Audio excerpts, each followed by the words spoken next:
Welcome to Feed Your Lion. I'm Dr. L.I.O.N, and I'm here to aid you in the mastery of total health, spiritual, mental, emotional, physical, and financial. So prepare to have your wellness tank filled up with this podcast. Welcome to another episode of Feed Your Lion podcast. Today's special guest, my friend, Mandy Kidwell. We're going to take you around the round robin here on today's topics, I think. So Mandy, she started off in the occupational therapy world, and she's moved much more holistic, like sort of like what I did a little bit. But so Mandy, thank you first off for coming and taking your time out. And she's been waiting for me for a while to get my act together here anyways. So tell me a little bit about where you started out, because you were in the occupational world for a while, occupational therapy. And what were some of the things, because I know you had some issues with the traditional medicine world as well that kind of caused you to switch. So kind of start off talking a little bit about that and your background. And okay. Yeah. All right. Awesome. First of all, thank you for having me. This is so fun. You're just a fun person, and I love your energy. Oh. I think we're like-minded, so Yes. this is fun. Yes. I love it. So I was born and raised in Ashland, lived here my whole life. Started out at the big ACC on the hill. It's now ACTC, but it was ACC back in the day. They changed it. Why do they always do that? They changed my med school like that too. It was Ohio University College of Austin. Now it's like Heritage. I'm like, what? I think it's who's funding it.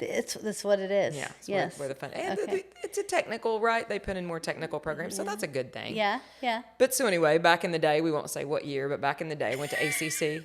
And then I went to Shawnee State University, which I loved. I commuted. I worked at the Roadhouse. Knew early on I wanted to be an occupational therapist. I had an uncle with Down syndrome who didn't get services, so it just really affected my life. Had a grandfather that had a stroke and had occupational therapy. So it's kind of like, what is occupational therapy? And people are always like, is it going to help you get a job? And I'm like, no, it's for the job of living. So went through the program, loved it. And I remembered when I started in school, they come in the college and they talk about different areas you can work in, and they were like, you could do home health. And I remember thinking, there's no way I could go in someone's home. Mm-hmm. That would be weird. Yeah. And then my second clinical placement was with Bellefonte, when Bellefonte Hospital was still here, and it was a home health placement, and I fell in love with home health. Yes, because I started out working with adults and kids, but so adults, therapy with adults that have had a stroke, therapy in any situation is great, right? But if you can get in and out of the shower at the hospital or the rehab center, does it really matter if you can't get in and out of your shower at home? Right. So to me, it was just really at the heart of kind of really helping people, and I really loved that. So in my 20s then, and I remember, looking back even now, I had high cholesterol. I was on, we'll just digress and go down 4 roads at one time. Yeah. I had high cholesterol. I was on allergy medicine, and I took heartburn medicine because I had terrible heartburn. And let me just say, I had a terrible diet. Mm-hmm. So I didn't eat well. So, in your 20s, you kind of think you're invincible and you're healthy, and then you start seeing older people, and not that much older, maybe in their 40s or 50s. Yeah. They've had a stroke. They've had a heart attack. I say now my goal in life is to always to be able to wipe my own butt. Mm-hmm. Like, seriously. Yeah. I don't know. Maybe I live another 50 years. Maybe I live another 5. But I feel like I can control the quality of my life. So it really opened my eyes to work with, for lack of a better word, unhealthy people. Yeah. People that were sick. Yeah. Well, you talk about that. I mean, people don't realize what happens to you when you can't do the very basic things. I mean, you like you said, you take that for granted when you're young, and even if you're doing these crappy things, it doesn't catch up quite. It takes a little bit, right? And when all that starts hitting, wow, you realize if you don't have your health, you don't have anything. Amen. So I mean, it's important. But we joke all the time in the gym, because I'm like, I hate doing anything flexibility wise. I'd much rather lift something heavy than, do, which I need to be doing a lot more of that. And Eden's always like, you're not going to be able to wipe your own butt at some point because you're moving. I'm like, it just made me think of that. But it really is like truly it's important to do the things like now when you can, Range of motion is important. Yeah. And when you lose that range of motion, there's Yeah. a lot of times you don't get it back. Yes. So that in my 20s. So, and then I kind of shifted a little bit and went into schools. So I started working, really pediatrics was where it was at for me. Love elderly people, but just it felt like that was the right shift to make. I'm also restless and high energy. So I get bored if I'm in one spot too long. And I can recognize that now at 49 years old, of course, looking back. Yeah. So started working in schools, loved it. Still did like some PRN work in nursing homes, just kind of, Keep your toe in. Yeah. Keep your toe in other things. Never know what you're going to do. Yeah. And, growing up, I was raised with a family that, doctors knew better, than us. And so it was kind of that white coat, that knowledge. And so I just kind of followed in that suit, behind. But then also like in the back of your mind kind of questioning, these people aren't really healthy, but we're still kind of following down that path. But, was still young and afraid to question things and bigger things until I got a little bit older. So I didn't have any kids of my own, but started working with kids with disabilities. So you start doing research, right? You start looking into diagnoses, different things, and start really seeing things for what they were. So it's crazy to look back on because I feel like my jobs and what I was doing really lined up with my spiritual path, and it kind of walked hand in hand. So probably in my 30s, I think I was working early intervention then, worked for the state for the Kentucky First Steps program, which is also you work in homes or daycares or foster homes, wherever the children are is where you go, but not a clinic per se. Loved it. Even started a nonprofit for kids with disabilities and just went, it really shaped me as a human to work with these kids. What was like the common ones you saw with working with the kid? Like what were... You're like, oh gosh. Autism, Yeah. and I remember, before now it's such a thing, but I remember back in the day just thinking, gosh, there's just more and more and more and more and more and more. And now it's more mainstream media, but back in the day you didn't have the autism awareness stickers, and all the things. And it's all the diagnostic things are great, right? I love that we know and that we have a path to follow, and I don't want to, Yeah. But also, are we getting to the root? Right. And autism is such a spectrum disorder. And right now, I don't talk politics with people, but I know it's a huge political thing right now. But yes, there are adults with autism that function very, very well and, have lead incredible lives. But there are also children with autism rocking in a corner who hurt themselves and hurt other people. They cannot communicate. They don't go to the bathroom. Yeah. It's very, very sad. Yeah. So when I say autism, those are I don't want any more children to be in that position. Yes, awareness is great and all the other things, but I think until you've worked with that population, and there's a lot in a home. I can take you across the river to Necco, and I can show you, some they're severely handicapped. Yeah. So so that kind of shifted my attention to be like, gosh, what is this? What's happening? And then vaccines it's a super taboo topic, and I know I asked you before I came on. I don't talk about it unless someone asks me about it. Yeah. I'm not here to argue. I will walk away from an argument. Yeah. But when I've seen with my own eyes, I don't need your article. I don't need your research study. I've seen it. Hundreds and hundreds and hundreds of children. Typical. And after a vaccine, they are not typical. Yeah. There is something to it. Yeah. Now, is it the one-all end-all cause? Probably not. We have a lot of toxins in the, we've already, the chemicals in our food. We're not healthy. Yeah. All of it. But yeah, you can't convince me that it doesn't play a role. Yeah. And from a physician standpoint, I think vaccines are great in some ways. We've eradicated a lot of disease with it, and that's great. But like what we did with COVID, no. I mean, and I can tell you firsthand experiences of a lot of people I've seen that either from COVID itself or from being vaccinated, a lot of complications. That was not a typical vaccine anyways. It wasn't, it was, you're changing your mRNA with that. That's not how a typical vaccine was in general. So I was not a fan of that. I was the one back when that was coming out and everybody was just like, it was being like mandated. I actually turned down a part-time job just keeping my toe in the water in medicine when I left at the VA because they were like mandating it, and I'm like, nah, I'm not doing that. And honestly, I'm so happy I didn't because, like, again, I've just seen a lot of stuff. And I mean, it was when people were being absolutely crazy. And I remember getting on a call with a bunch of friends of mine from like med school and stuff. And they're all like, you're crazy. You're nuts for that. And I'm like, well, so be it. I'll be nuts then. I don't care. Like, but it was even in the medical community, like, a lot, and this is with a lot of things. It's not just this. It's just in general. You see physicians and educated people being led around like sheep about stuff, and it's like, what are you guys doing?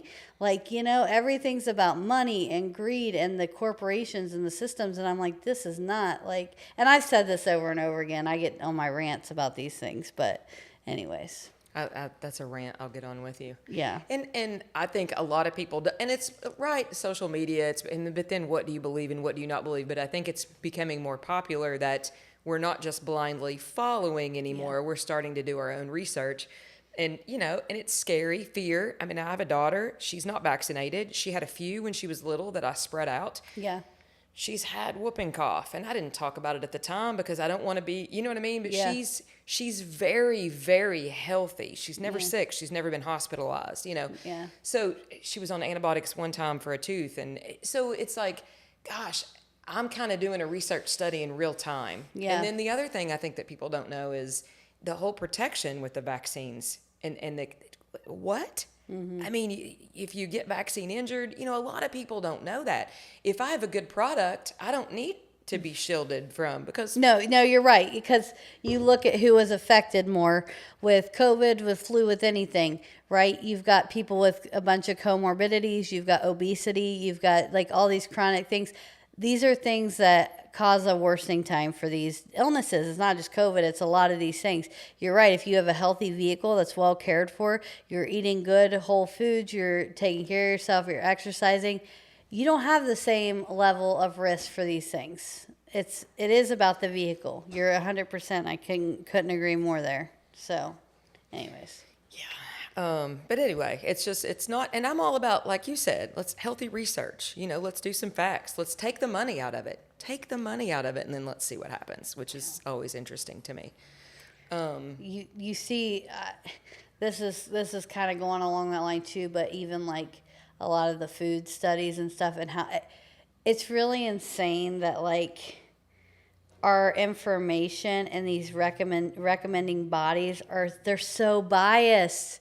They're getting paid by these food corporations. It's insane. Sad. Like, and those are the ones reporting on what we should be eating or consuming. And even like the research is biased. Like, who's doing the funding? It's the food companies. You think they're going to publish or not skew results that are negative towards their product? They're not. But at the same time, you have problems where it's not getting funded in another way. Right. Like, throw it on the company to do the research. Well, it's biased research. So right. we've got many problems in our system and in our reporting bodies. Like Agreed. There's just a lot of bias, a lot of money, like Amen. Entanglements, relationships that shouldn't exist if you're being, a fair reporter. Right. Amen. And when you go to another country, I've spent a lot of time in Ecuador, mm-hmm. and you go to you don't see autism rates, and you don't see this severe ADHD, and you're just like, what's the difference? There's definitely some major differences. So I'm glad you talked about food. So the other thing I saw was especially when I worked in First Steps, so birth to 3, so children with disabilities or children with delays, children in any kind of DCBS situation is an automatic First Steps referral. that really opened my eyes to, first of all, milk. Let's talk about milk just for a second.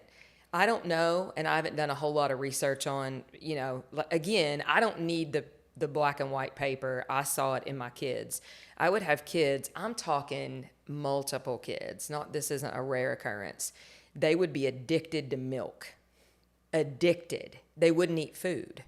Like it's like nothing and you're like, what are they putting? I don't know if it's the sugar. I don't know if it's the hormones. I don't know if it's a combination of what's in there. But I mean, my parents would say, I haven't slept in 18 months. I haven't, and 1 in 20 parents, and this is another reason I couldn't be an OT anymore in this capacity, because you can't help people the way you want to really help people. Yeah. So let's say I had 20 kids this way. One of my families would listen, because it's radical to say, right? Because the doctors are saying, oh, no, you have to give them milk. My daughter never drank cow's milk, just for the record. She's really healthy. So I'm like, no, you don't have, there's so many ways to get vitamins. But the one family that would listen, within 2 weeks, they would be crying. They're sleeping. Yeah. They're breathing better. They're, and you're just like, what is happening? And I don't care what you would get them on. Get them on goat's milk. Get them on, I don't care what kind of milk you get them on. And almond milk isn't always all of our bodies are different and they all need different things. So I'm not here to recommend another kind of milk. But whatever they're putting in mainstream cow's milk is not working for these babies. Yeah. Yeah. And then you see, I mean, I don't have to tell you how many are diagnosed with ADHD, and the kids in schools, and the medications, and the dyes in food. Hopefully we get that banned soon. Maybe. Is that coming down the pike, you think? You think the dye banning is coming? I really hope so. I really do too. And it's in everything. Yeah. But so anyway, so that really, even looking back, it really shaped the way I have a 12-year-old daughter. I mean, it changed everything. But I also know it's not easy to take this newborn baby to a physician's office. And I mean, I'm pretty bold and pretty strong. I mean, there's threats. Yes. There's fear. I mean, they're coming at me hard. Especially with vaccines. And so I understand, there's threats of CPS. Yeah. Wait, what? Yeah. This is my baby that I'm, so hopefully, and you're starting to see changes, and you're starting to see physicians and more, hey, it's a choice. I think it is slowly moving, because even when I left traditional medicine to do more functional stuff, and I was met with a lot of resistance and stuff, and honestly, it seems that there's more people out there. It's a little bit of a shift, but you're right. And there's big corporations that have a lot to lose from that shift, because again, they don't care about people. They care about the bottom dollar. They want the money. It pays to keep people sick. I've said that a million times. Pays to keep people on medicine. It's billions of dollars, right? Trillions of dollars. And they don't want that. They don't want you to heal yourself naturally. They don't want natural food and people being well. It doesn't pay them for that. And, so I think there's going to be a major fight with that for years to come. And I don't know how that's all going to turn out. But I do think that people are starting to... There's a shift. And I think especially after COVID. Didn't you see it after COVID? Yeah, and I also feel like there was a little, because I think there was a little experimentation with how far they could push people to do what they wanted. Agreed. I almost feel like it was slightly a testing ground. Because what were they able to do? They were able to shut down everybody, right? You couldn't go here. They could control movements. They could control. And I sound kind of conspiracy, and I'm not, but I just, that's just honestly what I observed. It is what it is, yeah. And Agreed. just how they use fear. It was honestly the first time I really saw clearly how you can use fear to manipulate everybody's behavior, and how people acted so crazy. Mm-hmm. Crazy. Mm-hmm. They would go nuts on people. Mm-hmm. And I'm like... Mm-hmm. That's when I really backed up and got quiet. I'm like, I used to talk about vaccines a lot, I know, and when all that came out. And now it's circling back, and people are starting to see the like you said, the effects of different things. So people talk about Well, it a and little more. I always said too, if there was something with a higher morbidity, I mean, that wasn't even a high morbidity rate, really, just slightly more higher than flu. Right. And I'm like, you think if there was something like an Ebola or something where you got like a massive death rate, gee, many Christmas, who knows? I mean, you might see some real crazy stuff. Yeah. You know? It's true. But so that was kind of scary a little bit, I Agreed. think. You know? But Agreed. I do think it was like a smaller scale, like what are we able to do and how will this work? And I do think it was a little bit of a test in some ways. I agree. But- I'm thankful it's over. Anyways, but yeah, just sorry, that was my rant. It's a good conversation. So It's a great conversation. okay, go on, Mandy, get me away from here. No, it's okay. So, and I started that train. So yeah. So seeing that, in my 30s and starting to just really starting to question things. And I always tell people, like, it's not easy to question. Like, I mean, you're a doctor, Jodelle. How much time and energy and effort did you put into this pillar, this foundation of truth, this is, I want to get in this because I want to make people better and I want to help people. I have to believe that's what people's hearts are when they start out, you know? So I have to believe that there's so many good people in this broken system. I do think it's just the system that's broken. And so I understand how hard it is to unpack and deconstruct all those things. It wasn't easy for me, and I'm just an OT. I'm not a doctor or a nurse or somebody that's on the inside. So I also understand that. But so starting to question that, and then about the same time, kind of stumbled upon, I was working on, I was in a church with people, and it was a different type of church, we're raised in the Bible Belt, so if you think differently, it's definitely wrong. So it's all interesting how it all lined up at the same time. So deconstructing religion and starting to question those things, I found some emotional healing led to a physical healing. So I had cracked my tailbone when I was pregnant, went through this kind of healing heart session, and like of a forgiveness type thing, no plant medicines or anything yet, hadn't dabbled into that yet, and immediately got this physical healing. And I remember thinking, that was the first time that I realized my emotional health equaled my physical health. And that was a huge awakening for me. So I read The Body Keeps the Score, which is great book. Highly recommend that book to people. And then that kind of led me down a different trajectory of like, oh, okay. And then so, and now it's all talked about, or if you're in, I guess if you live in this world, it's talked about, we're all energy, and negative emotions hold energy, and that holds space in your body, and that leads to dis-ease. And so that could lead to disease. And so I just really feel like part of my mission here as a human is to heal and to be a healing catalyst for other people, and to talk about that out loud. Back in the day, and it's becoming more popular now. Mental health is important, and we talk about things, it used to be hush hush and, we don't have family problems and blah, blah, blah. Are we kidding? We all have massive amounts of trauma and massive amounts of drama in our families, and we're doing the best we can. But I think it's just, we're making it okay to talk about it now. So that led me down a path of, it was actually my pastor, and they sold everything they had here and they moved to South America. And so I've been able to go down there and spend weeks at a time and stay. Well, in other countries, you have a little more freedom to do different things. So I did DMT, which is I don't even know what DMT stands for, but it's a plant medicine. And that was one of the first things I did. And it really takes you kind of out of this 3-dimensional world, kind of pulls you out of your body, if you will. It was a massive healing experience for me. And over there, I think I paid, it's like $60. And, they have shamans, and it's a safe, environment, and we, doing it together, that type of thing.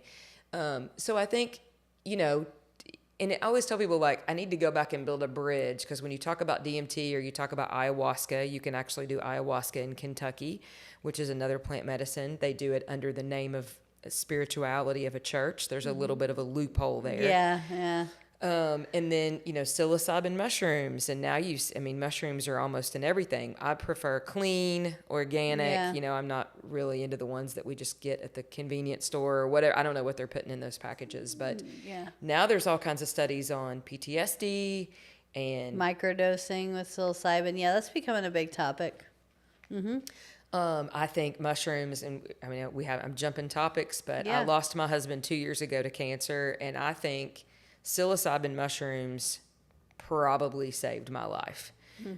Whether it was microdosing them or doing a healthier dose and just being able to cry and dance it out or do whatever. And I'm, antidepressants, I went on them, several years ago. They served a purpose for me, for 8, 9, 10 months. But if I can choose something natural, I'm always going to go that route. I'm 49 years old. I don't take any prescription medication. And I don't know that I ever will again. Yeah. I'll find a healthy alternative. That's why I'm grateful for people like you you're here with healthy alternatives. I have another friend, Candace, and she's kind of my, she's kind of my go-to. I gotta get Candace on here too. You do. Yeah. You do. She knows her stuff. Yeah. But so anyway, so I kind of went down a rabbit hole with that. But so that led to emotional healing.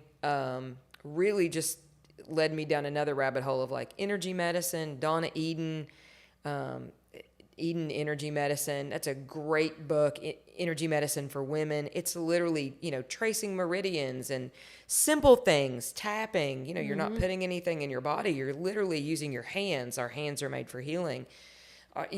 Literally, they're electromagnetic. We can reroute things in our body. So, and I feel like I'm kind of a walking testament to, 49 years old. Pretty healthy.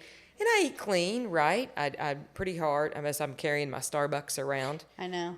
It's plain latte. I'm with the cold brew. I'm not tapping in all the sugary stuff. Me brew person. neither. It's plain. I'm a honestly black coffee drinker for the most part. That's what I like, a plain latte here and there, but with some almond milk. But yeah, that's. I want to go back for a second because you said a couple things I want to dive into a little bit. First off, you were talking about how you were having to deconstruct some of those religious traumas. I want to talk about that because I think that's like big. I've talked about a few of those things, but I want to know your like personal experience with that. I like to ask people that because it seems to be a big. I had that. I definitely had a lot to work through in my own spiritual journey. So still working through that stuff. But I'm kind of curious. I like to know other people's experience with that too. Okay.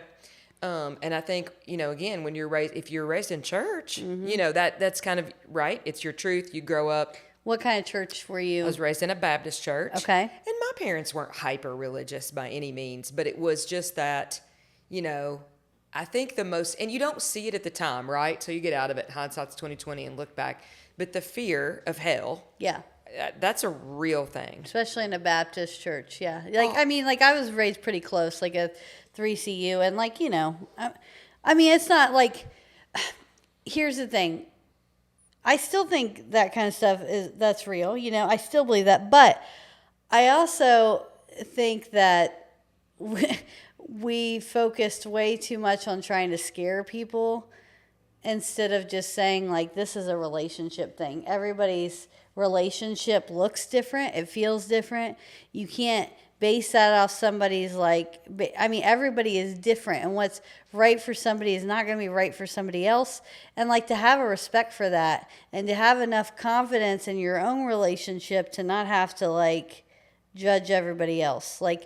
And there was a lot of things I did out of fear, too, initially. Yes. And that's not, No. And I will tell you, honestly, even just a couple Wednesdays ago, and I want to put it on YouTube too, I did a lot of research on because, especially biblically, there's a lot on fear of the Lord and stuff like that. But it's not in this way that we teach it of a scared thing.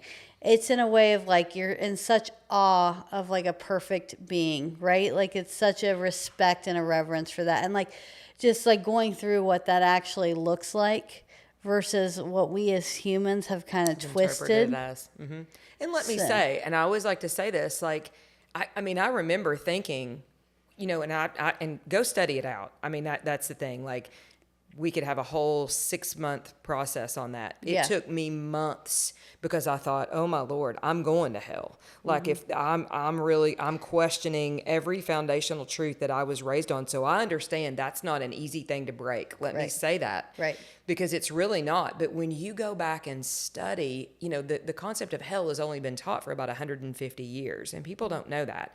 Gehenna was a burning place outside the city of Jerusalem where they burned dead bodies. Gehenna doesn't mean an eternal torture chamber. So, and that's a whole nother thing in itself. But is it relationship when people are like, well, choose this or this? Yeah. This or burn in hell? Is Yeah. that a choice? Yeah. It doesn't seem like a choice. But I didn't see it when I was in it, right? Yeah. I wanted to.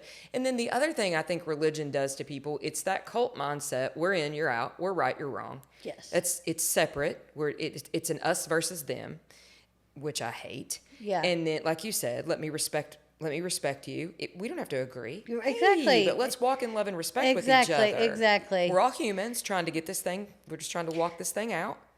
Well, no, it's funny because I don't understand why people can't agree to disagree now. Like, I have, like, and you do too.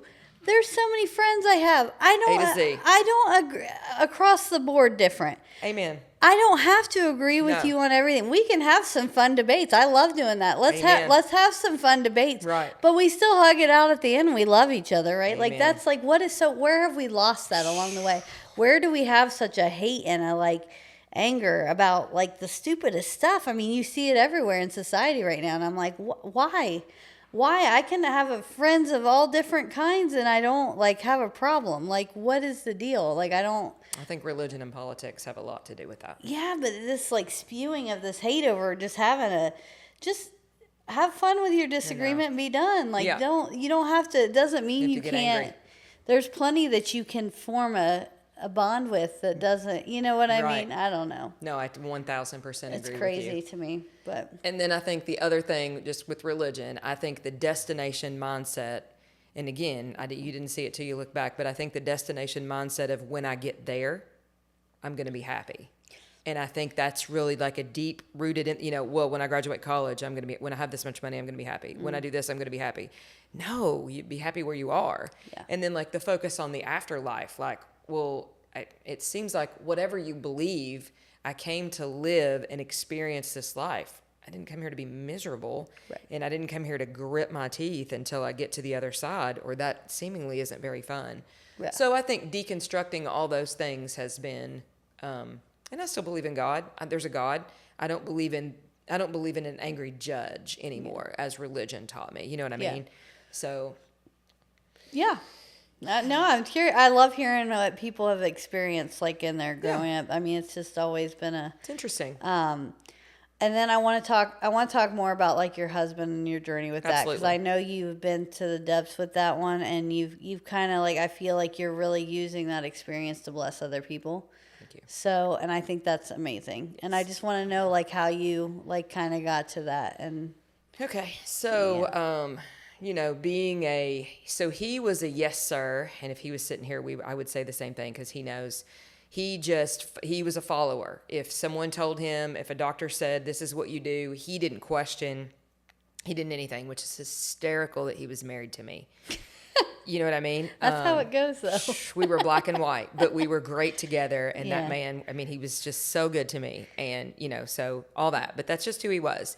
And then he began to question things. So he was on blood pressure medicine for, I don't know, 20, maybe 30 years. And he wasn't super overweight, but he probably could have lost a little bit of weight. But so anyway, 2022, we had been married 13 or 14 years, and he started having like almost like irritable bowel syndrome things, and which he had kind of had for maybe maybe a year, let's say a year or two. Yeah. But he would clean up his diet. And I'd be like, oh, Merle, come on. We got to, he would clean up his diet and move more, and it would clear up, which is very interesting to look back on now. But so then he was vaccinated. We almost got divorced over a COVID vaccine. I'm not kidding. I begged him not to do it, and he did. He got 2 doses. And then in 2021, 2022? 2021 probably. And then so the end of 2022, he got the flu and just didn't recover. Like just didn't get any better. And then ended up really having lots of bowel issues.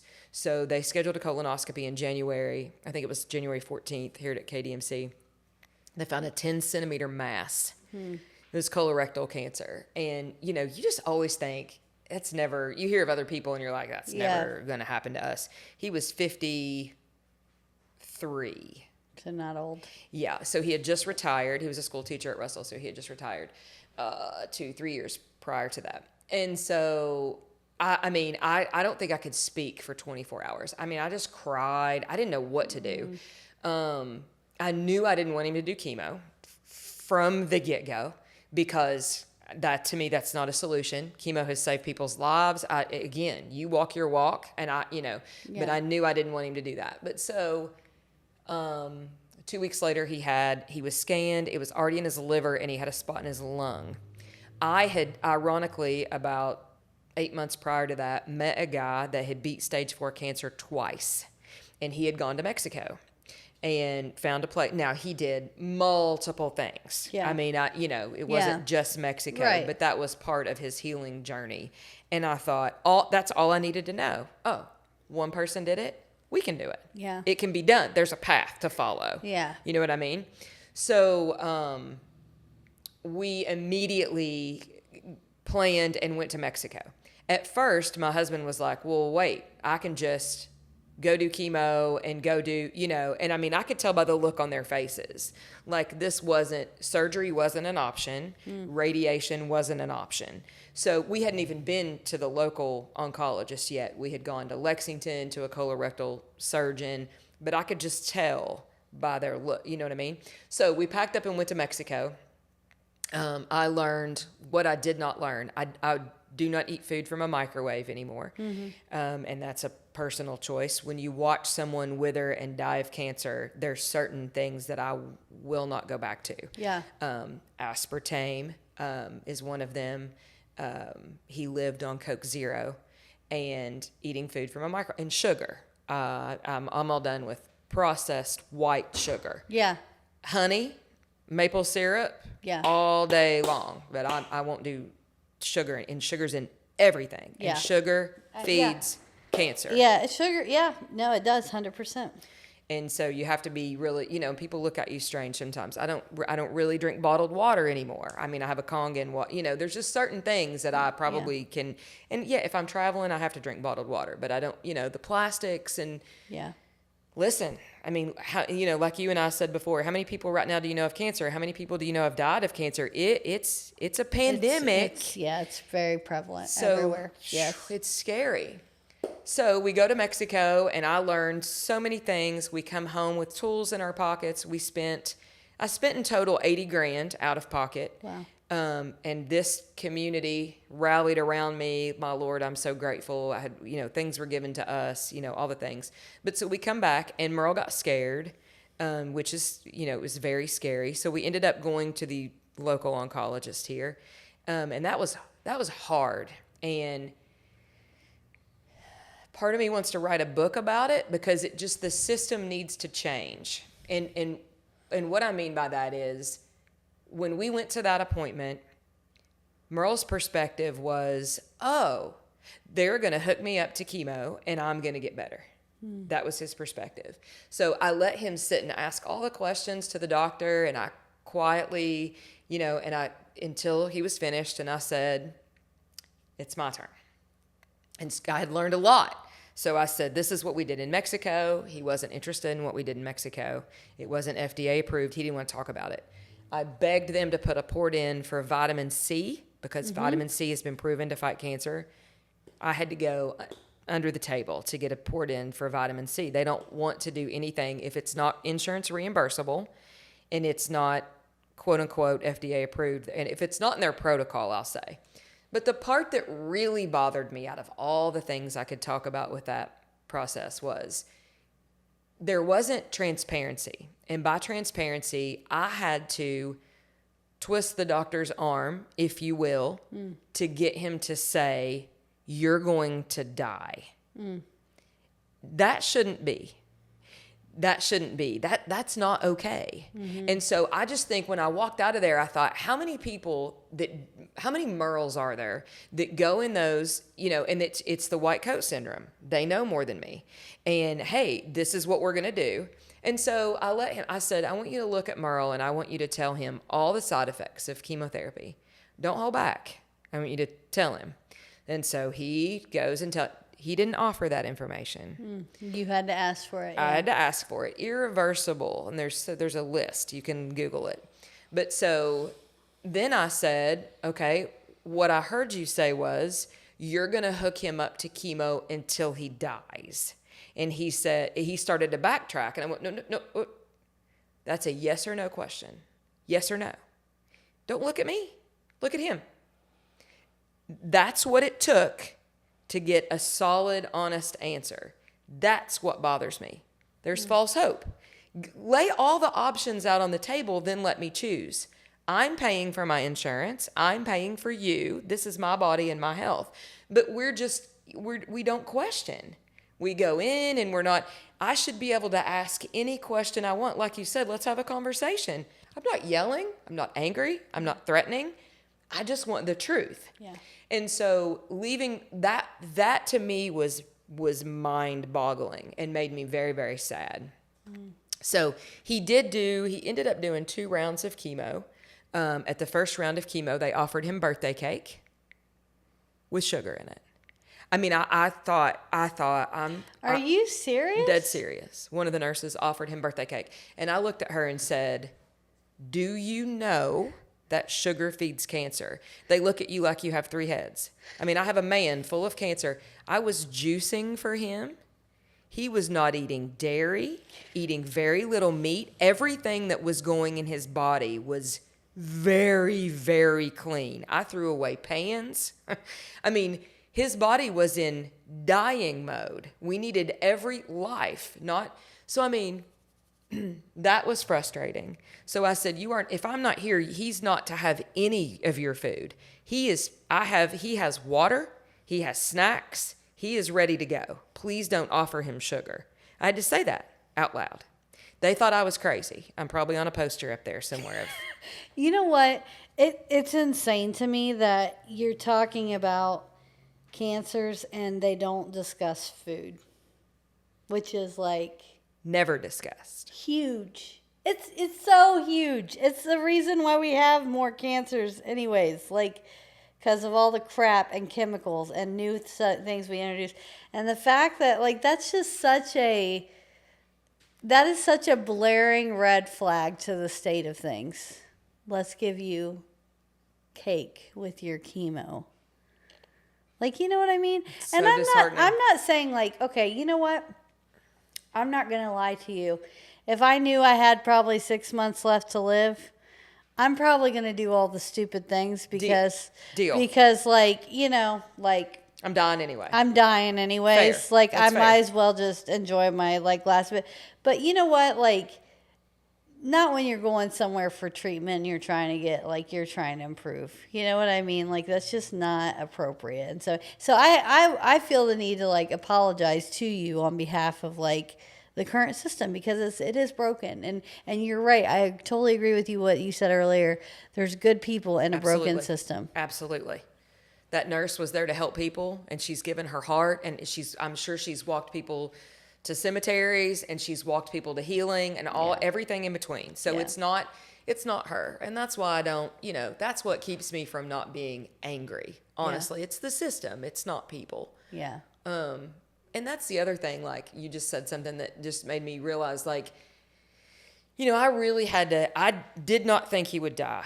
I never thought he would die. And people and after he died, I thought, was I in denial?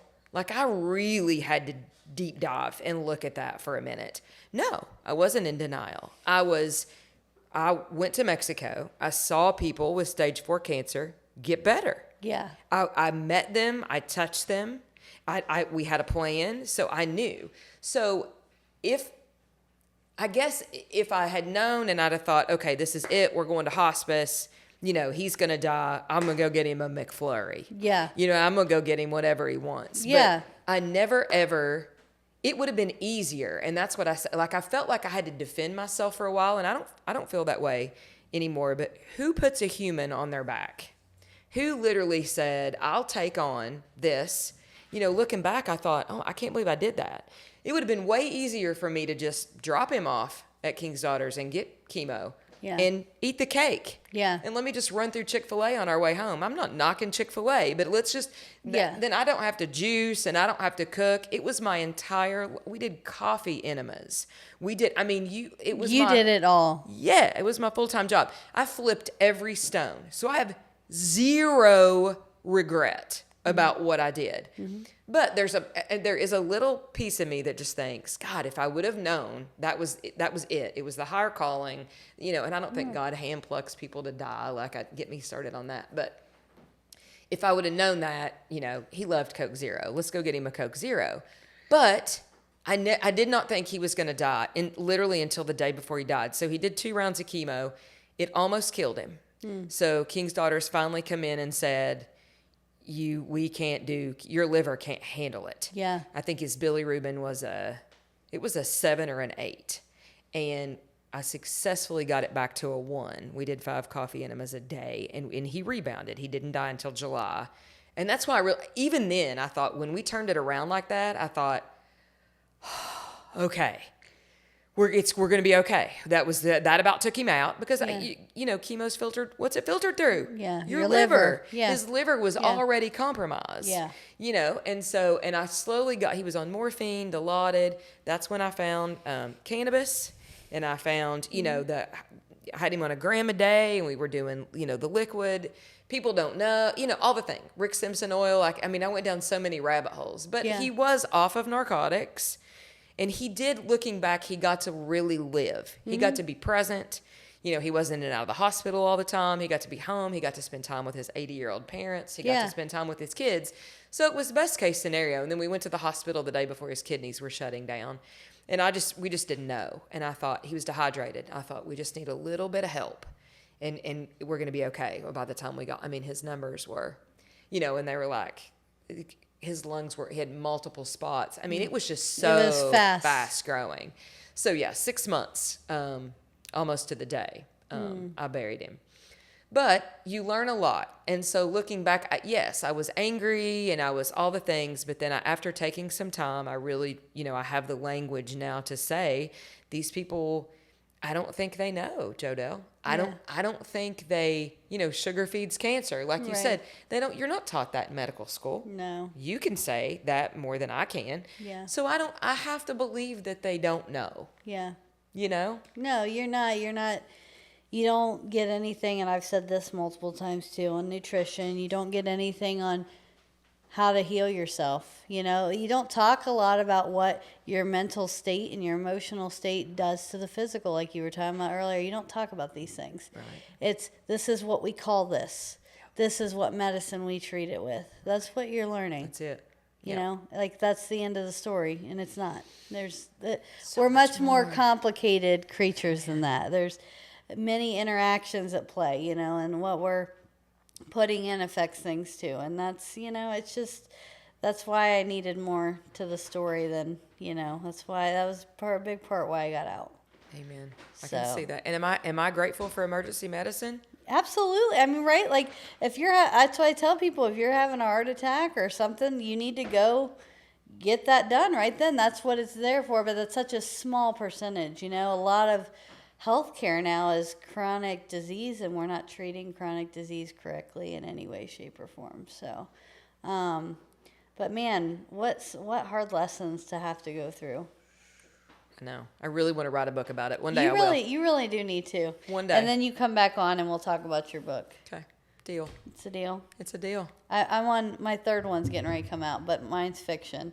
I haven't wrote a serious. I do have serious books I've started that are nonfiction, but I just have way too much fun writing fiction sometimes, and then it's easier to flow. It's fun. It's just fun. I like fun things sometimes, but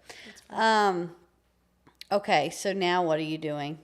Because you're into plant medicine, you're into energy stuff. What are you doing? Because we haven't really talked about that. No, we haven't really talked about that. And I think I for a while I didn't know what to do, so I had quit work before he got sick. Divine intervention. I feel like I was really burnt out on First Steps, DCBS cases, tough things with kids, and I just When you say DCBS, because people won't know what that is. Child Protective Services. Okay. And just, because I was older and I had been doing it a while, hey, let's put Mandy in there because she can handle it, and that was, it was just too much.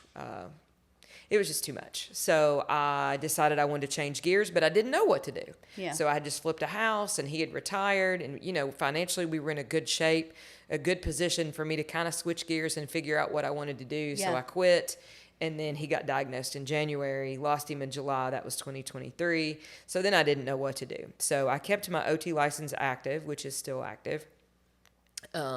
And who knows what I'll do down the road. But I needed a future for myself and my daughter. So I stumbled upon a national franchise called Hallmark Home Care, which is all private pay, in-home elder care.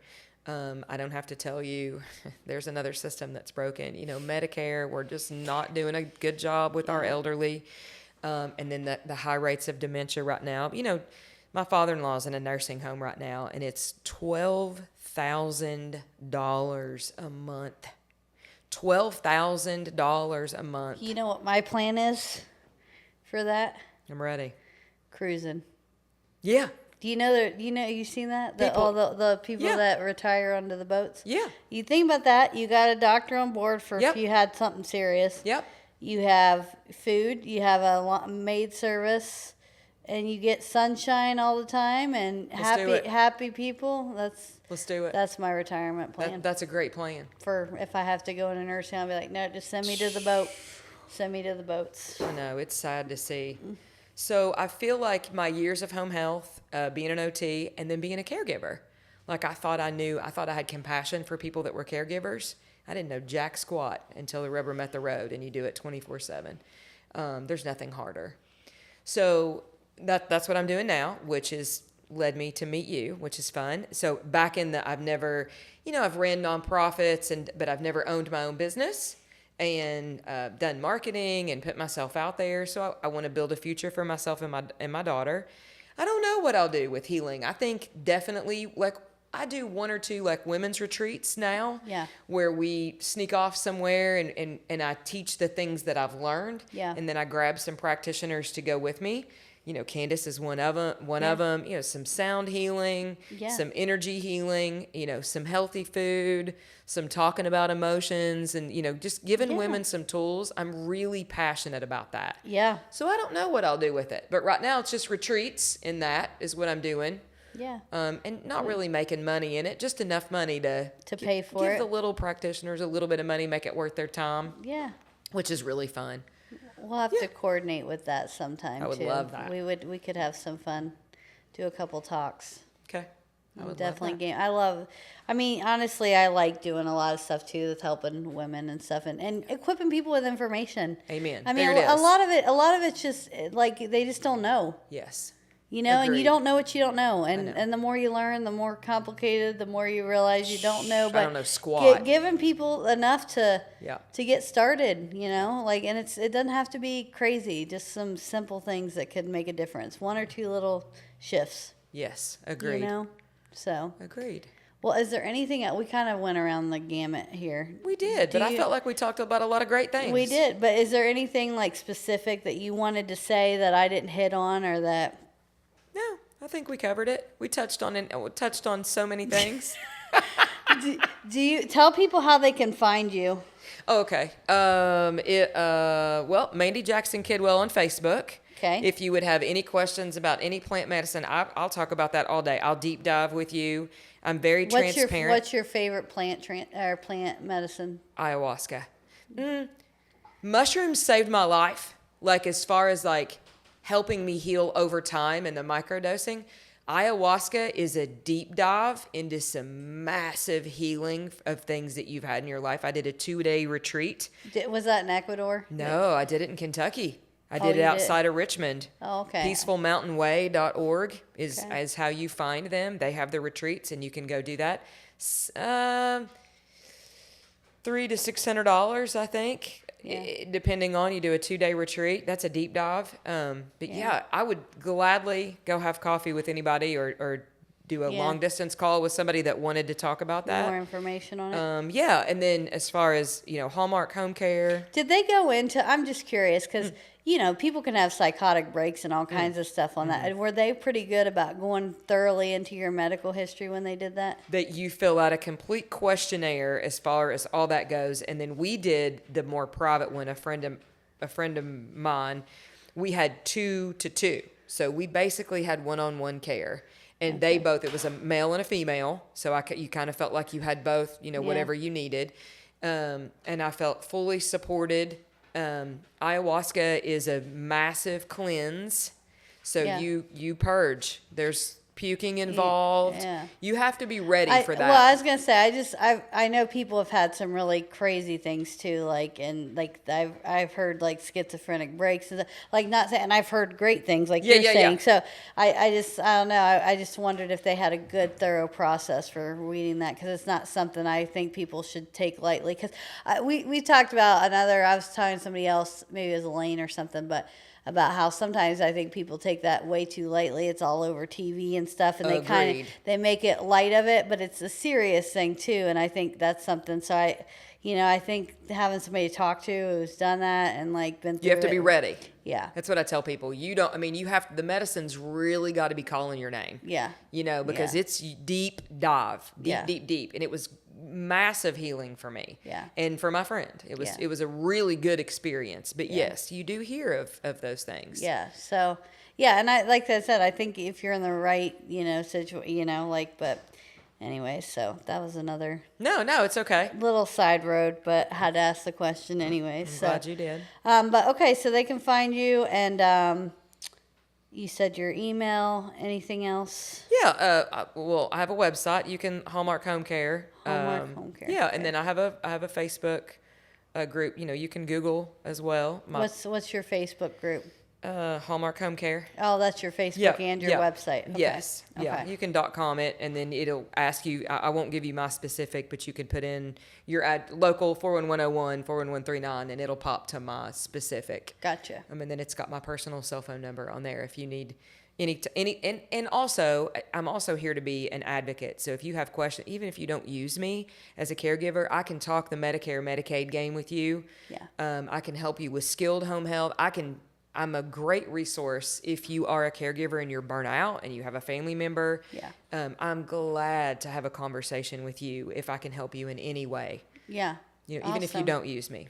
I love that. I really appreciate you, like I said, doing all this. I think that's really going to help somebody. So, all right, I'm going to end with our quote. And Mandy said this was her quote, and it's just grow or die, and I like it. It's simple and to the point. Grow or die. Phil Knight is attributed to that one, the founder of Nike. And again, thank you for coming today. Thank you for having me, JoDo. Yeah, we'll see y'all the next time.